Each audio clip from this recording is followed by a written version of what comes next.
না, আমাদের টহল কার্যক্রম জোরদার করা আছে আমাদের মাদক বিরোধী অভিযানে।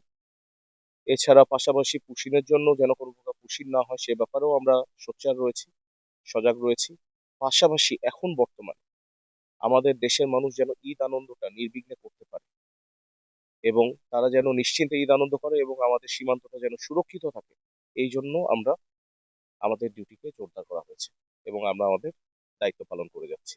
এখানে সীমান্তে আমাদের এই সীমান্ত দিয়ে এখন পর্যন্ত পশুর চামড়া পাচার হয়নি, বাট ভবিষ্যতেও যেন এবার ঈদে এবং ভবিষ্যতেও যেন পশুর চামড়া কোনোভাবে পাচার না হয় সে ব্যাপারে আমরা আমাদের গোয়েন্দা নজরদারি বৃদ্ধি করেছি এবং আমরা আমাদের টহল জোরদার করা হয়েছে।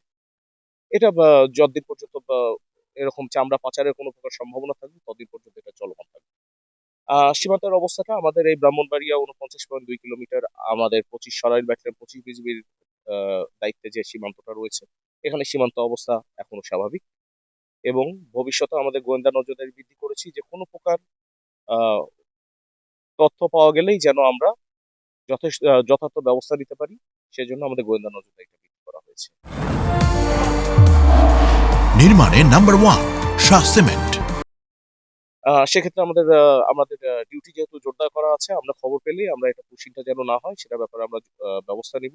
এছাড়া আমাদের পাশাপাশি আমাদের গ্রামবাসী এবং যারা আছেন তারাও আমাদেরকে সহায়তা করেন, তারাও যদি কোনো প্রকার সংবাদ পায় সঙ্গে সঙ্গে আমাদেরকে সংবাদ দিলে আমরা আমাদের টহল দলের মাধ্যমে সেটাকে আমরা প্রতিহত করার চেষ্টা করি। আমাদের আপনারা জেনে খুশি হবেন, সীমান্ত রক্ষার পাশাপাশি সীমান্তে এখানে আমাদের টহল জোরদারের পাশাপাশি আমরা আরো দুইটা দায়িত্ব পালন করছি। একটা হচ্ছে আমাদের আহ পিওএল ডেপো, যেখানে আমাদের তেলের ডেপো আছে, সেখানে আমাদের সরাইল ব্যাটালিয়ন 25 বিজিবি দায়িত্বরত অবস্থায় রয়েছে।